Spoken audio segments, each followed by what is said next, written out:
Gunnar Henderson did all he could in this one. He hit another homer. He made multiple great defensive plays, but unfortunately, the Orioles came up short in a loss to the Cardinals on Monday night. I'll recap the L, plus get you some Orioles news and notes about the DFA of Mike Baumann, injuries to Coby Mayo and Samuel Basallo, and more coming up on this episode of the Locked On Orioles podcast.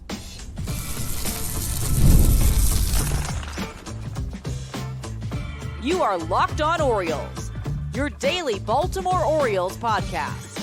Part of the Locked On Podcast Network, your team every day. Hey there, Orioles fans. Today is Tuesday, May 21st, 2024, and welcome back into the Locked On Orioles podcast, part of the Locked On Podcast Network, your team every day. As always, I'm your host, Connor Newcomb, and coming up on today's episode, we are going to recap the Orioles' 6-3 loss to the St. Louis Cardinals on Monday night, get you the 5 things you need to know from that one, including a big day for Gunnar, a tough day for Dean Kremer, and the rest of the Orioles offense really not showing up. Then we'll get to the move to DFA Mike Baumann. It happened on Saturday for the Orioles, but wanted to break down why it took until this point for the O's to make the move and what his future could be. Will he ever get a chance to pitch for the Orioles again? And then finally, some O's news and notes. We've got injury updates on Anthony Santander, Coby Mayo, and Samuel Basallo. But that is all coming up on this episode of the Locked On Orioles podcast, which is brought to you by PrizePicks, the easiest and most exciting way to play daily fantasy sports. Go to prizepicks.com/lockedonmlb and use code all lowercase LOCKEDONMLB for a first deposit match up to $100. So we'll start today with an Orioles loss. They drop the opener of a 3-game series in St. Louis on Monday night, the beginning of a 7-game road trip going to St. Louis and then to the south side of Chicago this weekend. O's unfortunately fall in game 1 by a score of 6-3, dropping the Orioles now to 29-16 through 45 games this season. Although, shout out to the Mariners. The O's just won a series from over the weekend. Make sure to go back and check out Monday's episode to get that full weekend series recap pod. But the Mariners came in to the 9th inning, trailing 4-1 against the New York Yankees with Clay Holmes, the reliever, with a 0 ERA on the season coming in for the 9th. And the Mariners scored 4 runs in the top of the 9th off of Holmes, locked it down bottom 9, and did beat the Yankees 5-4. So the Orioles remain just 2 games back of New York, despite the loss to the Cardinals. And I'm going to get you the 5 things you need to know from that Orioles 6-3 defeat at the hands of the St. Louis Cardinals. And the first thing you need to know is, well, Gunnar Henderson certainly put on a show in this one if he didn't get a lot of help from his Orioles teammates. 4th consecutive game with a home run for Gunnar, who homered in all 3 games this weekend against Seattle. Now he hits another one. His major league leading 16th home run of the year breaks the tie he had at 15 with the Astros' Kyle Tucker, and becomes the first Oriole since DJ Stewart in 2020 to homer in 4 consecutive games. That was during that 2-week stretch in 2020, if you remember back then, when DJ Stewart literally just became Babe Ruth for 2 weeks and kind of carried the Orioles offense. Gunnar, the first one to do it since DJ. This one was an absolute bomb and was more special because it broke up a no-hitter. The Orioles were getting doused by Sonny Gray, 5 scoreless, hitless innings. Orioles trailing 5-0. You're thinking this game is over, but they come out in the 6th and they get a little bit of luck. Cedric Mullins and Jorge Mateo both reach on errors by the rookie shortstop Mason Wynn to put 2 on with nobody out. Gunnar Henderson battling with Sonny Gray, gets a hanging sweeper and demolishes that thing out towards center field, 417 feet, 105.3 miles per hour off the bat for a 3-run shot that put the Orioles right back in the game. And the most impressive thing, listen, Sonny Gray was awesome on Monday, all things considered. He's been great this year. He finished 2nd in AL Cy Young voting when he was with the Twins last year. It got him a big payday when he signed with the Cardinals this offseason. One of the reasons why he's been so good the last couple of years is his sweeper. It is pretty much the best sweeper metric-wise and stats-wise in all of baseball. And Gunnar hit the 3-run homer off the sweeper. That was not just the first home run, but the first extra base hit Sonny Gray had allowed on his sweeper all year. And of course, who is it? Maybe the AL MVP frontrunner in Gunnar Henderson with the 3-run homer. And it wasn't just that. He made 2 spectacular plays defensively at shortstop in this game as well. He just does amazing things every time he is on the field. it's like more exciting to watch him every single day. We get to watch him do his thing, and he reached base twice. He also drew a walk, actually a leadoff 4-pitch walk against Gray in this game as well. Second thing you need to know from the Orioles' loss on Monday, though, is that was kind of it for the Orioles' offense. They get the 2 errors. They get the Gunnar 3-run homer. It makes it a 5-3 game in the 6th. And then they put in a couple more runners on. Ryan O'Hearn rocketed a single through the left side. Then there was an infield single from Jordan Westberg. And then the Orioles had first and second with 1 out against Gray with a chance to try and flip this game on its head.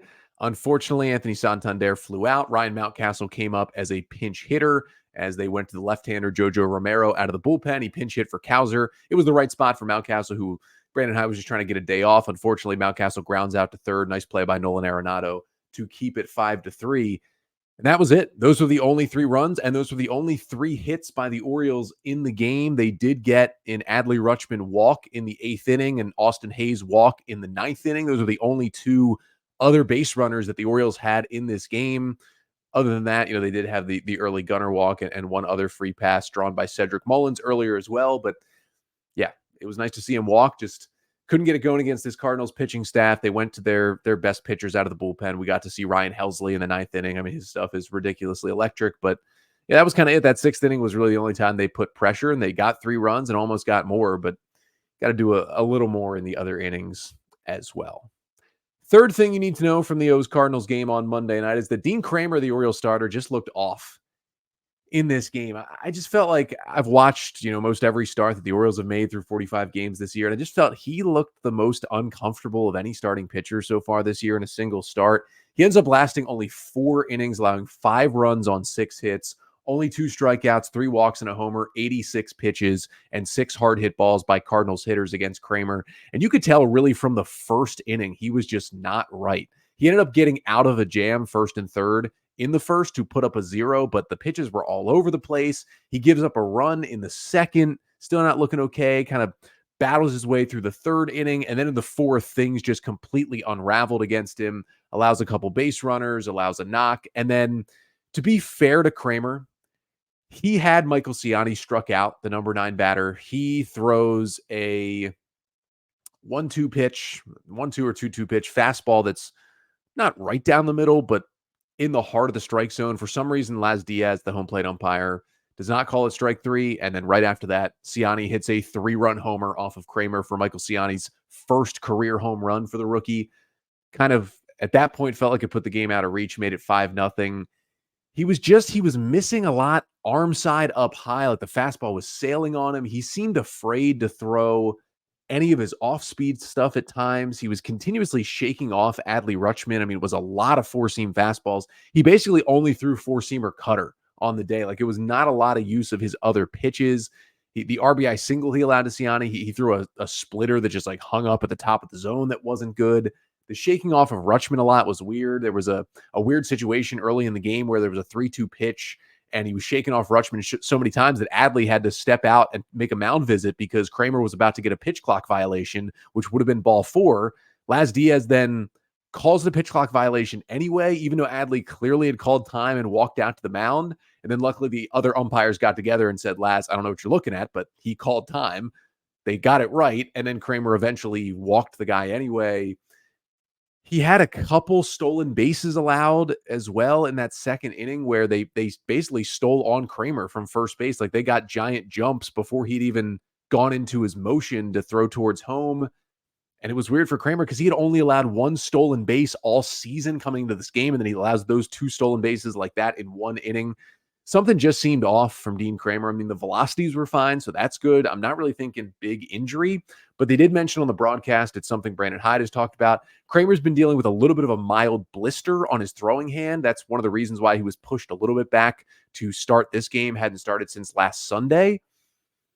That could be the issue, certainly, especially when you're missing that badly with some of the pitches Kremer did, but certainly something to keep your eye on. He just did not look right in this game. Only 5 whiffs. I mean, he didn't have a put-away pitch. He couldn't get any swing and miss.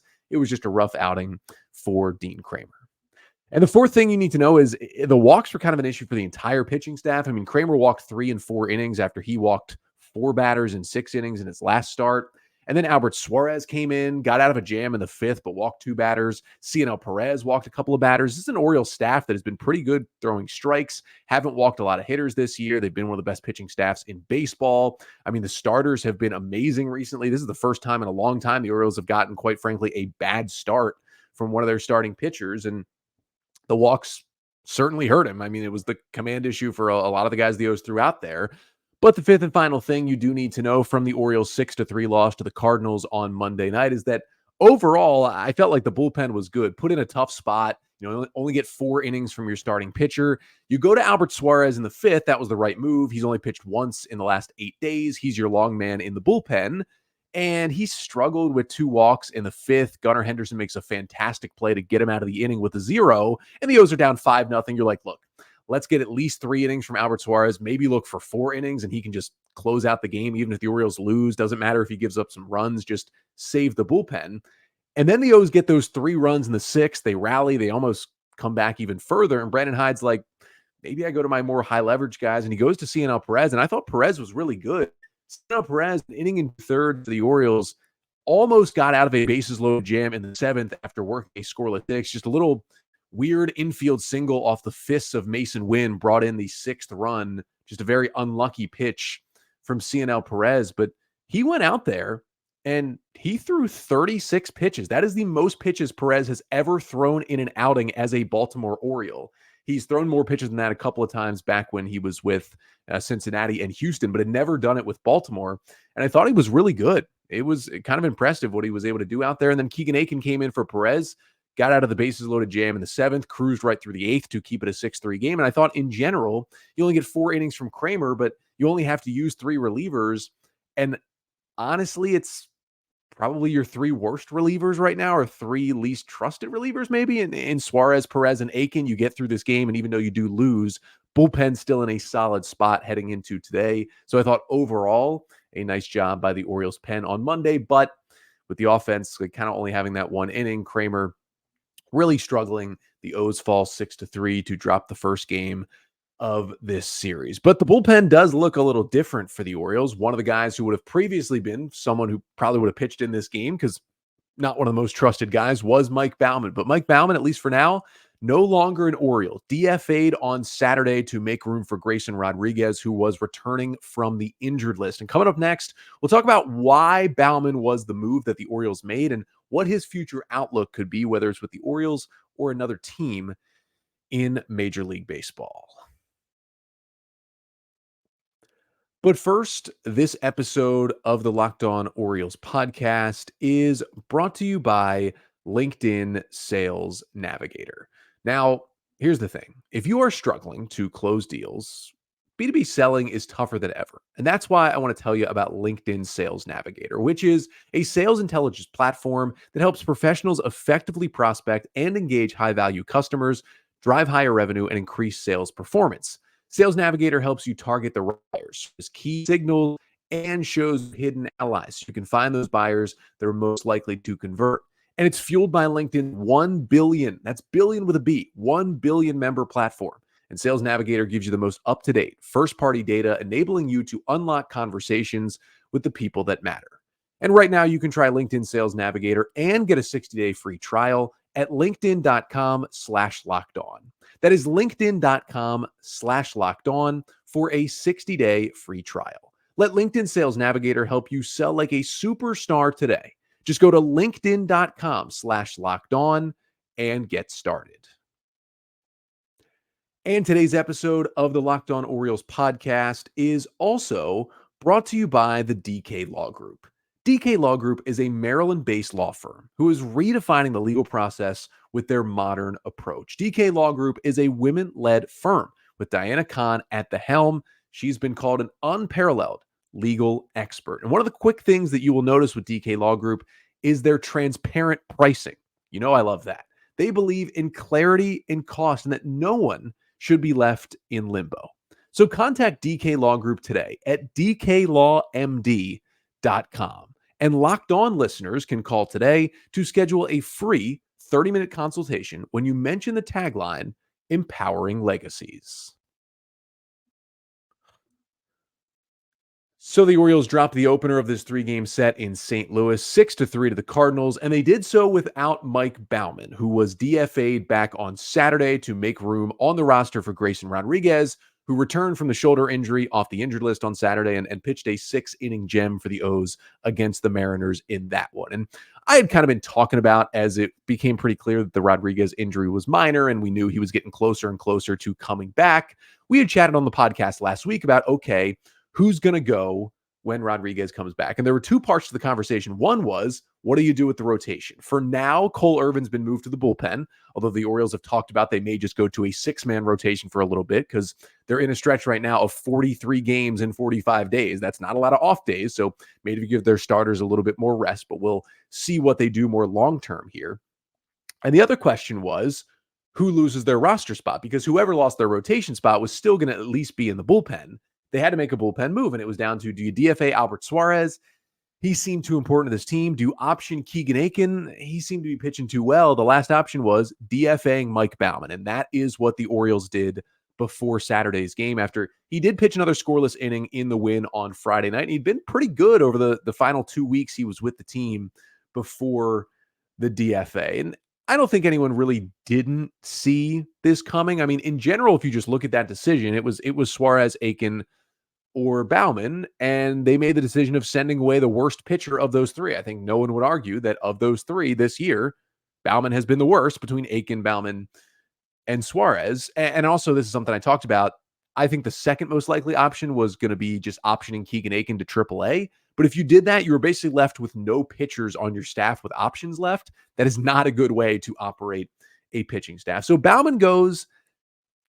I don't think the numbers show how much he struggled at times this year. He ended up making 17 appearances. In 18 and a third innings, Baumann had a 3.44 ERA, 18 hits allowed, 16 strikeouts, but 9 walks was not good. He gave up a couple of long balls as well. And really the issue for Baumann was what his issue was in the second half last year. I mean, we remember Mike Baumann was one of the Orioles' best relievers in the first half of the season last year. Now, he was never as good as Felix Bautista or Yennier Cano or Danny Coulombe, but there was a stretch there where he was the Orioles' number 4 reliever, and he was a go-to even in a good amount of high leverage spots for the O's. Then we turned to the second half, and he just fell apart, and that is why, I mean, Baumann got optioned to AAA and did not make the Orioles' playoff roster in the ALDS last year, and for good reason. He was just not good down the stretch for the O's, and similar problems cropped up this year. He was on the roster bubble. Then Baumann, I mean, other than Colton Cowser, I mean, maybe you could say among pitchers, might have had the best spring training. I mean, I would say Orioles spring training stars, Colton Cowser, Albert Suarez, Kyle Stowers, and Mike Baumann. Like, those were the spring training guys who impressed, and that probably gave a tick in Baumann's direction to make the team in the bullpen, which he did. And it was just kind of a disaster from the start for Baumann. Again, he was much better down the stretch. He retired, I believe it was something like 16 of the final 18 or 19 batters he faced before he was DFA. Like, he was pitching much better.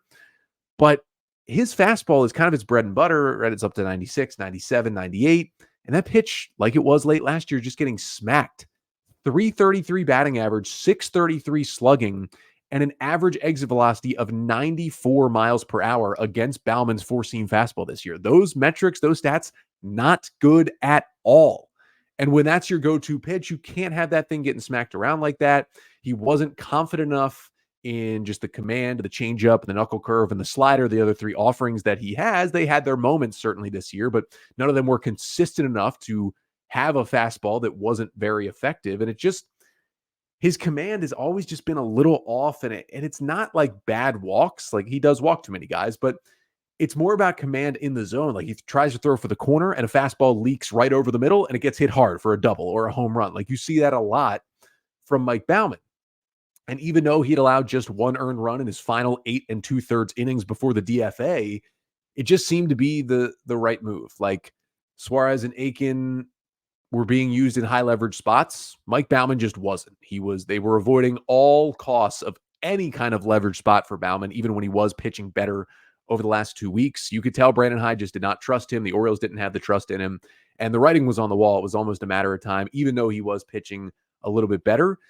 And to finish up on Baumann, like, this is just a move that good teams are forced to make and a move that good teams do make. Like, He was a high draft pick in 2017. Now, to be fair, it was the Duquette regime, not the Mike Elias regime. So he's not really an Elias guy, but he was once the top pitching prospect in this system. And, he had been good in the bullpen. He had been solid as a starter at times, even in the big leagues with the Orioles over the last couple of years.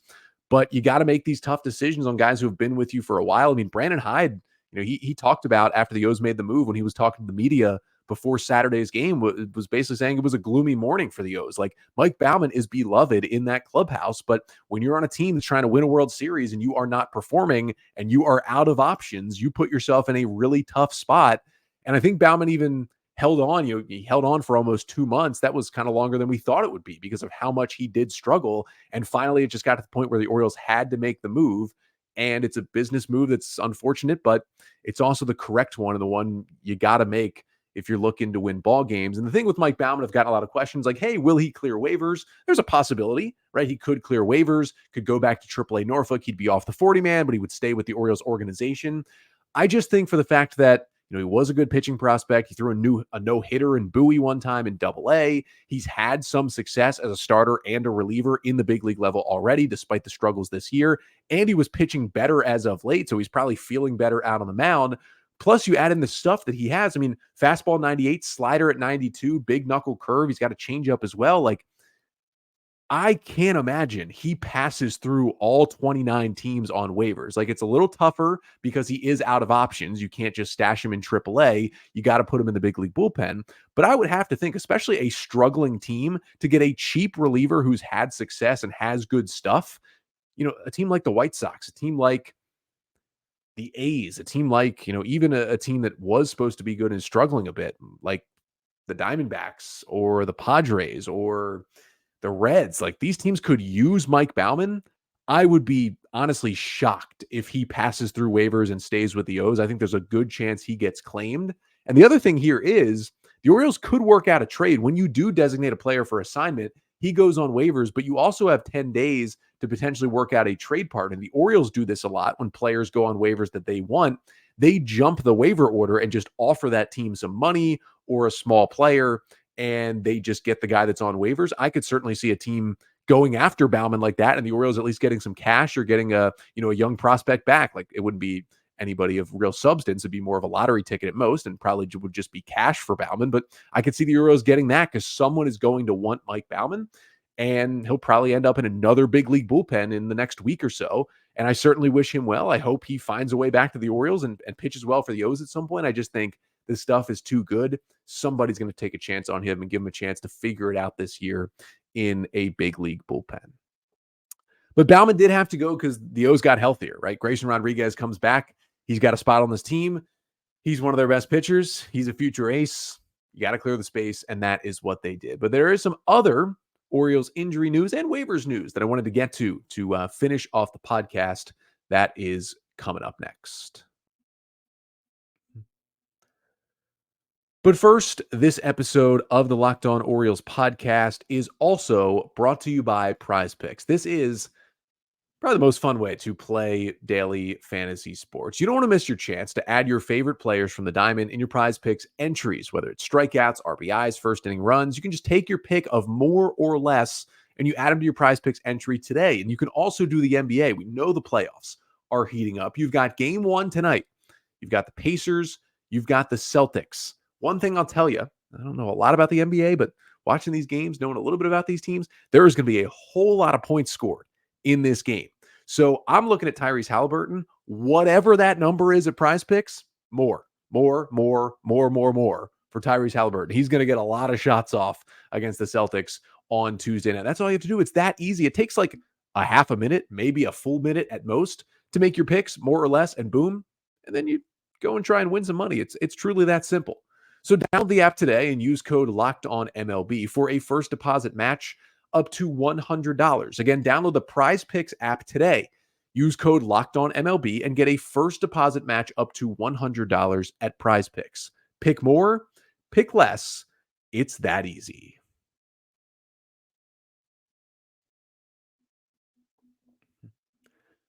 So to finish off today's Tuesday episode, wanted to jump around to a few Orioles news and notes. Let's talk about the other Oriole who's been with the team for a while who was on waivers. That was Ryan McKenna, who last Monday was DFA'd as Austin Hayes was activated from the injured list, another move that just seemed like it was coming from a mile away. And while I think Mike Baumann is absolutely getting claimed, I wasn't so sure about Ryan McKenna. Remember, the Orioles DFA'd McKenna once already this year. It was before opening day. He was out of options. He didn't make the opening day roster, so the O's put him on waivers. And unsurprisingly, nobody claimed him, and he just went down to AAA Norfolk. Well, with the O's with some injuries, McKenna found his way back to the big leagues, and he gets DFA'd this time. And I thought he didn't really produce. I can't imagine someone else will claim him, but I forgot about the fact that there's some teams out there that are so injured they need outfielders. And one of those teams is the San Francisco Giants, who did claim Ryan McKenna off waivers. Now, I'm recording this Monday night. I haven't checked in a few hours. I don't know if the Giants have gotten, I don't know if McKenna is in San Francisco yet. I don't know if they've made a corresponding move. If they haven't, I think Tuesday would be the absolute latest because they can't just send him to AAA. He's out of options. They're claiming him. They have to put him on the active roster. But the Giants are very injured, especially in the outfield, and they just lost Jung-Hoo Lee, their star center fielder that they brought in from the KBO this offseason, smashed into the wall on a play last week. He is now out for the season, which is a tough break. They also have a couple other outfielders who are injured. Most likely, McKenna is not going to play a lot and be a short-term fix for the Giants. I wouldn't be surprised if a month from now he is DFA'd again by San Francisco. And who knows, maybe he finds his way back to Baltimore. I wouldn't close the door on McKenna in Baltimore just yet, but he is with another organization for the first time. Again, just like Baumann, McKenna drafted by the Orioles, has spent a lot of time with this organization. He is really loved in that clubhouse as well. And we'll see if, the Giants give him any kind of run. Even though they're injured, there are still 3 or 4 better outfielders on the, he'll be a 5th outfielder on that Giants team. He's not going to play every day, but we'll see if they get him some at bats to see if he can stick with another organization. Now, on the injury front, we got a couple more updates as well, starting with Anthony Santander, who was in the Orioles lineup as the DH on Monday, ended up going 0 for 4 in the game. Santander, Brandon Hyde saying, still not quite 100%. He slammed his knee into the wall, attempting to make a catch, actually back on Wednesday in that day game against the Blue Jays. Then he kind of nicked it up again when he was sliding into home on the attempted squeeze bunt later in that game and ended up coming out of the game in the 9th inning. Now, he wasn't hurt bad enough where he had to miss some time. Obviously didn't go on the injured list, but the left knee apparently is swollen a bit. It's pretty bruised up. And at this point he can hit, but doesn't feel ready to really run really well or play the field either. Now he got the day off Thursday because the Orioles had the day off. Then he DH'd Friday. He DH'd Saturday against the Mariners, got the full day off Sunday, and then back in there only as the DH on Monday. So we'll continue to monitor when he'll get back to the field. It's nice that the Orioles have Austin Hayes back so they can play him in the outfield. They went with Hayes and Mullins and Cowser in the outfield in the game on Monday night, but we'll continue to monitor him. I'll tell you what, he had the strikeout where the ball got away from the catcher Monday night, and he almost beat it at first base because the ball got to the backstop. He was not running well. Santander generally doesn't run well, but he really was not running well. I wouldn't be surprised if he's DHing or even out of the lineup again on Tuesday as he waits for that knee, I should say, to heal completely. The 2 other injuries, though, are some big name prospects for the Orioles. The first one is Coby Mayo. I talked about this back on Friday's episode of the podcast. Coby Mayo in Norfolk's game on Thursday was playing third base when, after a pop-up in foul territory, was trying to catch it and fell down the opposing dugout steps and hit the ground pretty hard. Ended up fracturing a rib, and he has been placed on the Norfolk Tide's injured list. The Orioles said, quote, he will miss several weeks. We didn't get any kind of specific timeline. Now, Mayo did talk to David Hall, who covers the Tides down in Norfolk. The story was in the Baltimore Sun, and Mayo said he's feeling good about coming back, and he doesn't think he'll be out too long. But the unfortunate part that he talked about, and that just happened with these fractured ribs, unless it's something super severe where you need surgery, most of these rib injuries you got to rest and let it heal. That's the best thing to do. And that's what Mayo is going to do. Just rest and let it heal. And he's been great this year. Almost 200 plate appearances, hitting 291, 605 slugging, 964 OPS. He's got 13 homers in AAA Norfolk already. We were getting closer and closer to, hey, do the Orioles need to call up Coby Mayo? Ramon Urias ain't doing anything, and they could use a little offensive spark, a right-handed power bat. When's he going to come up? Well, that's certainly going to be delayed. And it's not just going to be delayed, say Mayo misses a month. Say he comes back late June, maybe July 1st, he returns to the Norfolk Tides. It's not just that you have to wait for. Then the O's are going to want him to get more time in Norfolk before they even think about calling him up to Baltimore. So at this point, I mean, we're pushing back his timeline until I would feel like maybe even August before the O's would get him in the big league. So certainly a hit to not just Mayo, but also the Orioles, as well as hopefully he heals fine, is all good to go, but just something to monitor. And then also Samuel Basallo, he left Sunday's game for Bowie with some dizziness. I went back and watched the game. He was the starting catcher. He caught 2 innings. He then hit in the top of the 3rd inning. He popped out. And then in the bottom of the 3rd, he was out of the game. Connor Pavoloni had replaced him behind the dish for the Bay Sox. I went back and watched. It didn't look like there was any foul tips off the mask that would suggest like a concussion, and he had some symptoms. Orioles just said he left the game with dizziness. Basallo hasn't been as good this year. Only a 255 average, only a 683 OPS, 5 homers in 150 plate appearances in Double-A. But you got to remember, Samuel Basallo is a 19-year-old. He is a teenager in Double-A baseball where the average age is like 24. So he's going to have some struggles early in this season, and he got a little hotter in early May as well. But 2 guys, Mayo and Basallo, the number 2 and 3 ranked prospects in the Orioles system, guys you want to have healthy and on the field, and we will obviously continue to monitor those 2 situations. But that'll do it for today's episode. Thank you so much for listening. Thank you to the everydayers out there. Thank you so much for watching. Make sure to like, comment, and subscribe to the Locked On Orioles YouTube channel. We are so close to 7,000 subscribers. When we get there, we're going to do a giveaway. Something on the shelf behind me is getting given away, but you got to be subscribed to enter, and we got to get to 7,000 by the end of this week. So if you are listening right now and you don't subscribe on YouTube, make sure to go to YouTube, hit that subscribe button on the Locked On Orioles YouTube page. I will be back tomorrow to recap game 2 between the Orioles and the Cardinals. Kyle Bradish back to the mound for the O's, as he will try and continue to be healthy out there in his 4th start, returning from that partial UCL tear on the injured list. And he will go against the big veteran righty Lance Lynn. The 37-year-old has a 4.17 ERA and 9 starts back with the Cardinals this year. Gave up 4 runs on 8 hits over 5 innings against the Angels his last time out. And then I'm back with you for a Wednesday episode recapping everything from game 2 of this series and any other Orioles news and notes. But until then, I'm Connor Newcomb, and this has been the Locked On Orioles podcast, part of the Locked On Podcast Network. Your team every day.